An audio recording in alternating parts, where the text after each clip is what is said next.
In celebration of Women's History Month, my guest this week is a Latina trailblazer, Dr. Patricia Campos-Medina, who has been a labor leader, a political leader, an educator, and now inspiring new leaders. It's all here on the next Latino Motion. Join us. Choose to get lost in the woods to gain experience in forest management. Choose to travel through time to understand the past. Choose to soar to pursue a career in dance. Stockton University offers 50 high-quality academic programs, small class sizes, and affordable tuition. Choose to match your interests and talents at one of New Jersey's nationally ranked universities. Latino Motion with Bert Lopez is presented by Latino Motion Public Affairs Media, a New Jersey nonprofit corporation, and Stockton University. This edition of Latino Motion with Bert Lopez is brought to you by the HD Studios at the campus of Stockton University. Funding for Latino Motion is provided by Atlanticare, offering primary, specialty, and urgent care, plus surgery and more. Atlantic City Electric, energy for a changing world. And South Jersey Gas. Welcome to Latino Motion, a weekly interview show highlighting issues impacting New Jersey's Latino community while advancing understanding of Latino cultural heritage and contributions to our society. And here is your host, Bert Lopez. Buenos dias and welcome to Latino Motion. As we start the celebration of Women's History Month, I'm happy to have Dr. Patricia Campos-Medina with me. Dr. Campos, welcome to Latino Motion. It's a pleasure to be here. Thank you for the invitation. And I mentioned you in connection with Women's History Month because you have been certainly a trailblazer in New Jersey, involved in as a political leader, as a labor leader, as an educator, you name it. I know that you've been around for a long time here in New Jersey as an advocate for immigrant rights. And it's such a pleasure to have you. Want to talk a little bit more about you. And then we have some other things that we want to talk about. But let's start with you. Tell me a little bit about your career. Let's start with the labor, because I know you were involved in labor for a very long time. Yes. Thank you for the invitation and the opportunity to share a little bit of my story with everyone. I always said that I have the privilege of being able to do what I love, which is to work with workers, immigrants, low-wage workers, and empower them to change and demand better working conditions at the workplace. As a daughter of immigrants and seeing my parents struggle when I arrived in the United States in low-wage jobs with no health insurance, I felt that if I had the responsibility, if I had the opportunity to go to college, that I had to, this would be my way to pay forward and work to improve the lives of many other families who depend on their ability to work and earn a decent wage at work. And I know you were involved in the labor movement.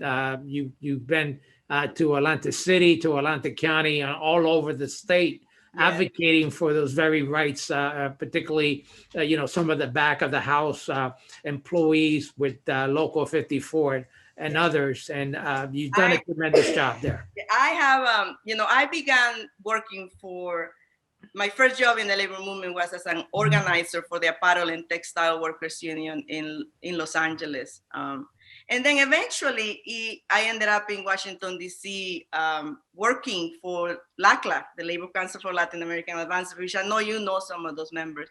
But eventually, I ended up working for Unite Here, the Union of Hotel and Restaurant Workers Union. So when I arrived in New Jersey, I actually came to support Local 54 in Atlantic City when they had the strike. Remember when 15,000 casino workers went on strike? I think it was in 2004. And that was sort of like the beginning of this effort to make sure that restaurant workers and cooks and servers not just in Atlantic City, but in Vegas and all over the country, were able to have better working conditions. So yes, that was how I arrived in New Jersey to help support the organizing efforts of Local 54 in Atlantic City. So I know Atlantic City very well. Eventually, I made New Jersey my home, and I became the state director for the Hotel and Restaurant Workers Union in New Jersey. And I had the privilege to work up and down the state representing hotel workers and manufacturing workers and retail workers and warehouse and logistics. So I had the opportunity to be at the core of where our people are working and making a living in all of our cities, from Camden to Passaic, to Union City, to Newark. Wherever we are and our people are working, there's always a struggle to figure out that they have the ability to join a union, number one, and the ability to have a decent wage, and the ability to be protected at work, which, as you know, during this pandemic has been really critical for a sector of our workers. And those who don't have a union have really been suffering from the impact of lack of healthcare. Well, there's no doubt that your high visibility, your high impact, your involvement in the labor movement has also put you in the forefront politically. And I know you've been pretty involved politically. Tell me a little bit about that. Yes, I always saw politics as a way that working people bring resources to the fight. So for me, politics is not the end game. Politics is part of the strategy to build working people power. So my engagement in politics always comes from how are we organizing working people, how are we organizing immigrants to have a voice, how are we organizing urban voters to have a voice and build power to demand policies that impact them. So I'm more like a political organizer, and because I'm able to mobilize voters and create a sense of urgency by building coalitions with other community groups and by bringing people that have concerns to the table, I ended up working in many political campaigns. I worked back in 2009 for Governor Corzine, and then later around so many fights around the Fight for 15, around basically for workers, or paid family leave for women and men, because men also need paid family leave. Those critical battles that are at the core, they are about working people's lives, but require the building of political power so that we can push politicians to do the right thing and vote for the right bills. So that's my engagement in politics, and my engagement has always been, what does our community need? Mm-hmm. Right now, we're in a big fight about how do we create more resources so that our community, who is dying at a higher rate of COVID-19 than anybody else, can actually get the attention from the legislature and the governor to invest more on targeted health programs and targeted vaccination programs so that more of our people get vaccinated. And for those who are sick or have died, that there's some sort of relief for them, so that there's policy action. So that's how I see politics. My engagement in politics is how to create power from voters and from our community. Well, certainly, Patricia, you've made a difference in the state, and I remember meeting you here in Atlantic City, doing your local 54 days. So you just put a timetable for me. You said 2004, so I know that I have known you at least that long. And another aspect of yourself right now is that you're also an educator. Yes. And I know that we have this podcast that you're working on. It's a webcast podcast that is called Activista Rise Up. And we really want to get into a little bit about that, and also get back and circle back around your roots in education. And I know you went back and now you're a doctor. Certainly we want to talk a little bit more about that. So we're going to take a quick break. We'll be right back with more Latino Motion. Latino Motion with Bert Lopez is presented by Latino Motion Public Affairs Media, a New Jersey nonprofit corporation. Join us online at www.latinomotion.tv. Find us on YouTube, Facebook, and Twitter. We encourage your comments and contributions for show topics.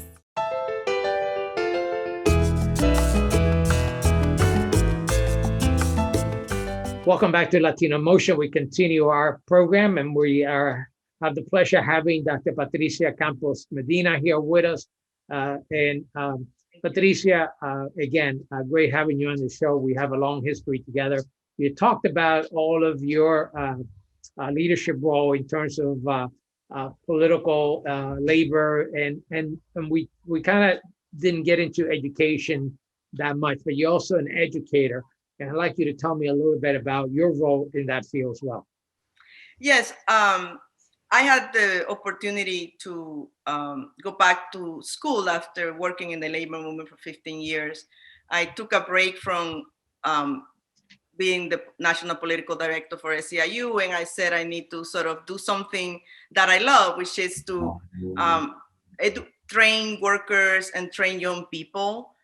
And be part of a learning process. So I went back to Rutgers University in New York, and I finished a PhD on political science, focusing on immigrant integration, because I felt like the best influence that we can have is to inspire a new generation to sort of take the banner of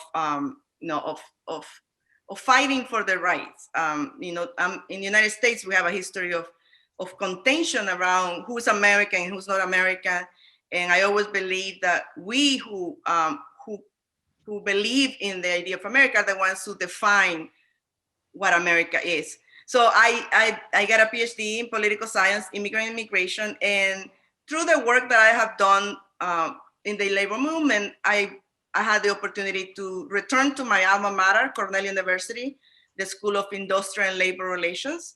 And I actually had the Worker Institute, which is a research policy and training program where we train from young students who want to enter the labor movement and know more about labor relations and the labor movement in the United States, to union members who want to go back and get skills. A lot of union members are, they come from the back of the kitchen, they come from the floor, and they rise up in leadership in unions. So what we do is providing certificates and training so that they can actually put a title to whatever the skills they already have. And we also do a lot of research around climate jobs, sexual harassment in the workplace, domestic violence. We do about how that impacts workers.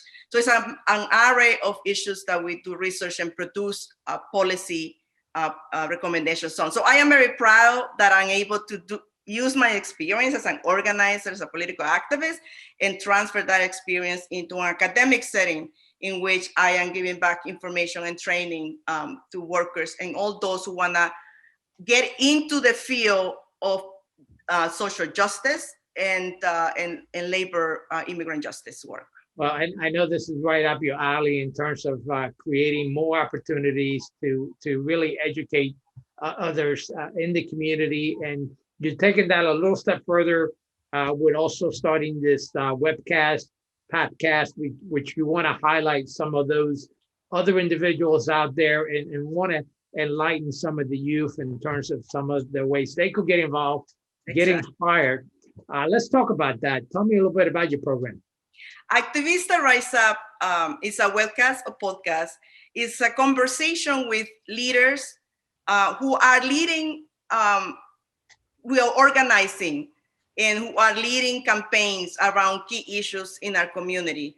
And my purpose for engaging in those conversations is to dig a little deeper as to what drives their activism, why they get engaged, and what's their inspiration for doing it, and then invite other young people, other leaders to support the work that they're doing. I believe that we're in a very critical moment in our society in which we can either go towards nationalism and hate, or we can come together as a society and have a rebirth of what America promises to be, which is a place for opportunity for all. But that takes a lot of work from regular citizens, from people, everyday people who say, I don't like what's happening in my community, I will do something about it. And the idea of Activista Rise Up was actually came out during the quarantine, because remember, we were, we were here at home. We had Donald Trump, who was creating so much anxiety in all of our lives. And you could either feel really sad and disempowered, or you can say, I am going to get engaged and I'm going to do something about it. So Activista Rise Up is my opportunity to talk about what does it take to change your community? What does it take to stay committed to an issue and have those conversations with leaders? So I have national leaders from like Chuck Rocha, who is a political activist who led the political revolution for Bernie Sanders, to Ana Lilia Mejia, who actually is a New Jerseyan who grew up in Elizabeth, New Jersey, and now works for Biden in the Department of Labor. To this week, we're going to have Rafael Collazo from Unidos USA, who I know you know very well, because he's been to your show. So it's just like what inspires them with the hope that inspires somebody else. That's just a great platform. Congratulations on getting that started. And Patricia, as a Latina, getting and engaging the Latino community is so important. Tell me, and I know the show is Activista, so there is that Latina flavor to the program, and many of the people that you bring on the show are Latino leaders. Why is it so important that we as Latinos rise up, get engaged, and get involved? Because we are the growing community in the United States. In New Jersey, we're 20% of the population. In this country, we are 23% of the population. And it is up to us to organize ourselves locally so that we can have power nationally. And I always say, you don't have to do everything, but you have to do something. And hopefully you embrace an issue that matters to you. It could be, climate change, which is an issue that young people care about a lot. It could be, how do we elevate the voices of the Puerto Rican diaspora so that we can bring more assistance to Puerto Rico? That's a real issue, because Puerto Ricans are citizens in this country, and yet don't get the level of support that they ought to be getting from this government. Hopefully we'll change that around. But it's citizens, it's regular people who make government pay attention to what's going on in our families. And I think we have to do more of that. Activista, I am a woman, a Latina, and I always believe that Latinas inspire our families to engage. So that's what they said. If a woman gets engaged, their husband gets engaged, their kids get engaged. So Activista, if a woman becomes an activist, everybody in the family becomes an activist. And that's why I always elevate the voices of women and the power of women to bring the family together and bring it forward. Patricia, you're absolutely right. Latinas do play a big role in the family. Certainly, many Latinas are playing a very active role out in our communities like yourself. We have so much more to talk about, so we're going to take a quick break. We'll be right back with more Latino Motion.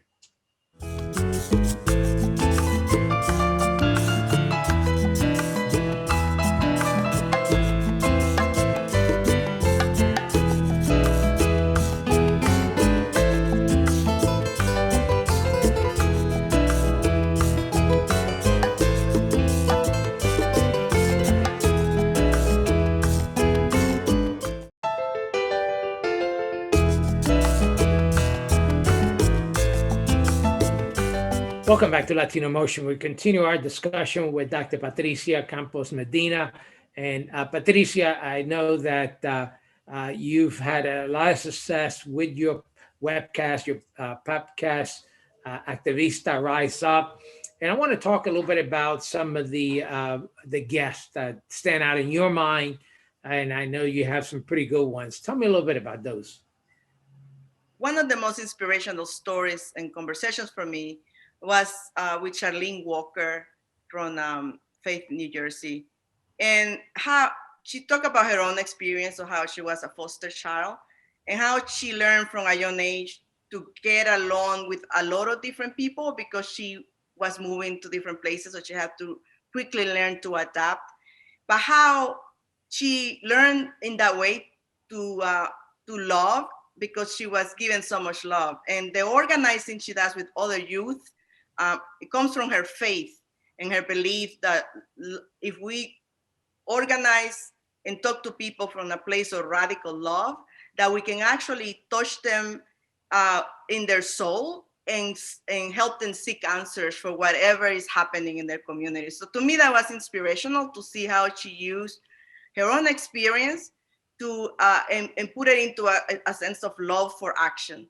The other story that stands out to me is a conversation that I have with Sara Mora, who is a DACA recipient, and she came to the United States as a 5 years old, and she didn't know she was undocumented until she got to high school and tried to go to college.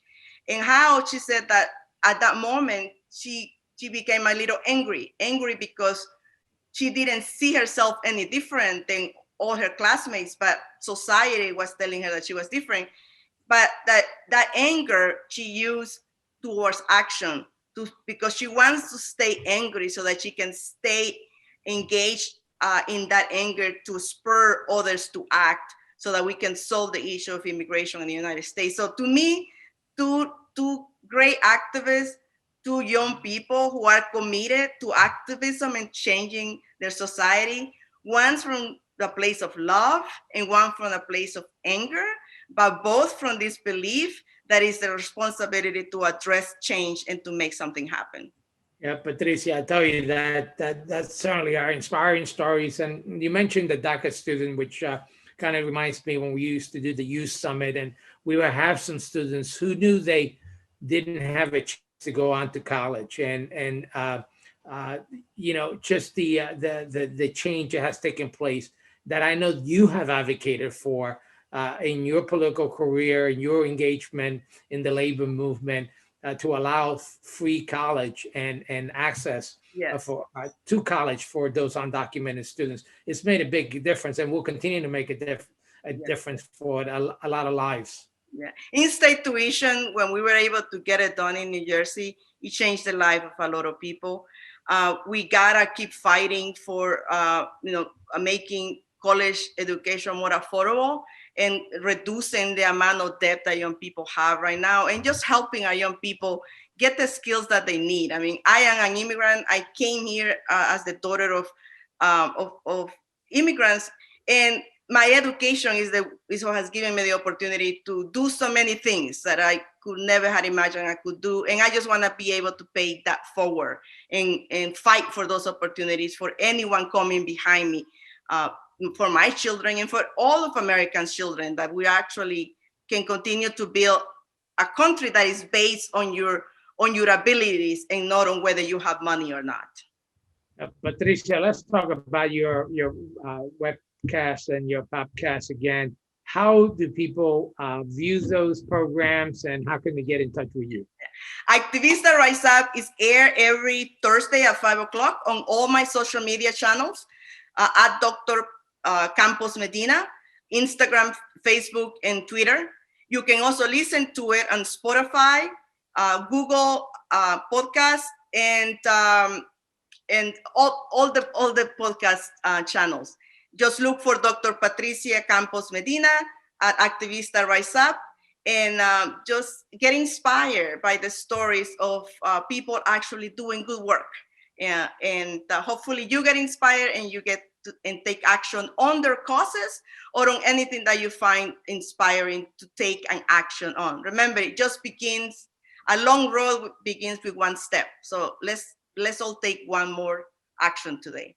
So as a trailblazer in New Jersey, getting folks engaged, getting the Latino community engaged, what advice do you give both to community leaders and community members about not only the importance of engagement, but how do we get them started? How do we get folks, particularly Latino community, more engaged civically and involved in their communities?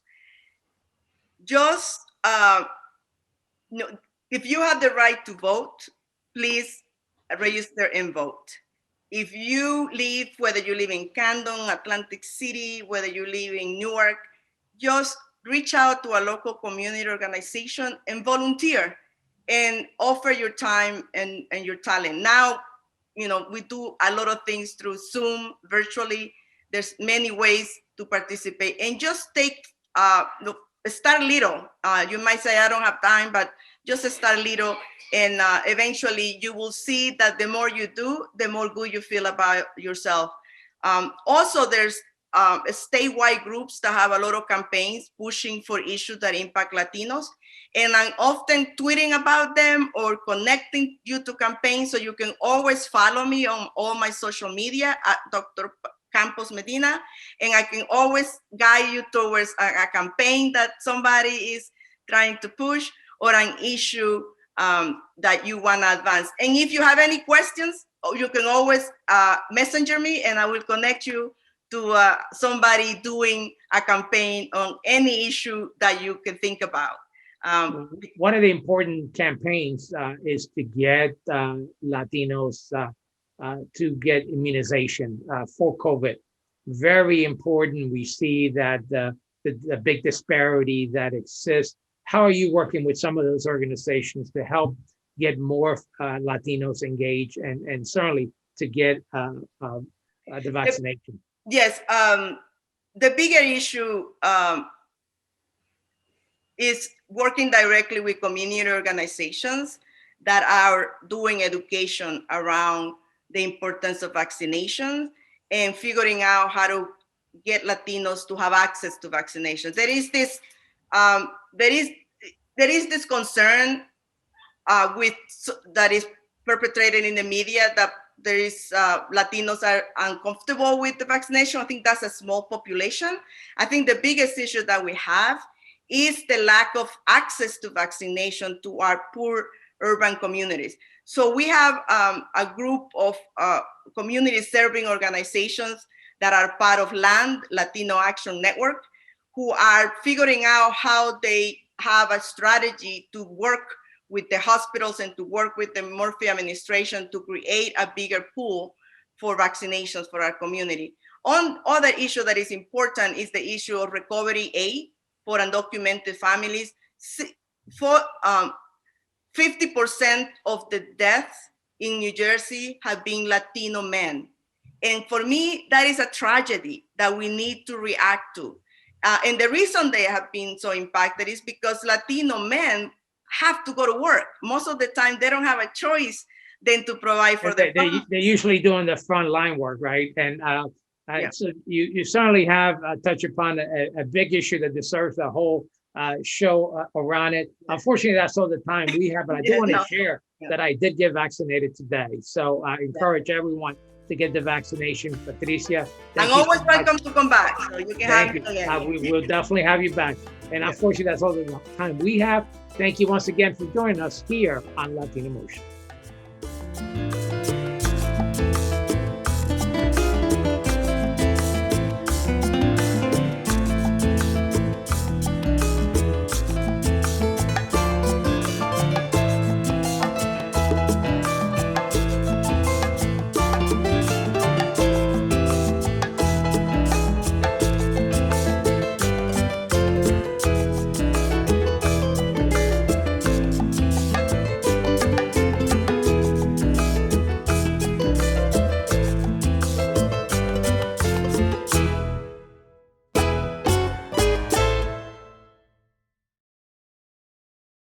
Choose to get your feet wet, to learn more about protecting our environment.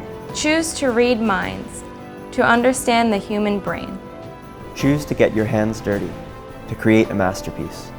Stockton University offers 50 high-quality academic programs, small class sizes, and affordable tuition. Choose to match your interests and talents at one of New Jersey's nationally ranked universities.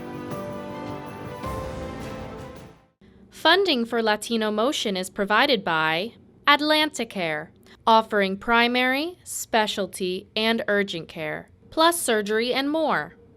Atlantic City Electric, energy for a changing world, and South Jersey Gas.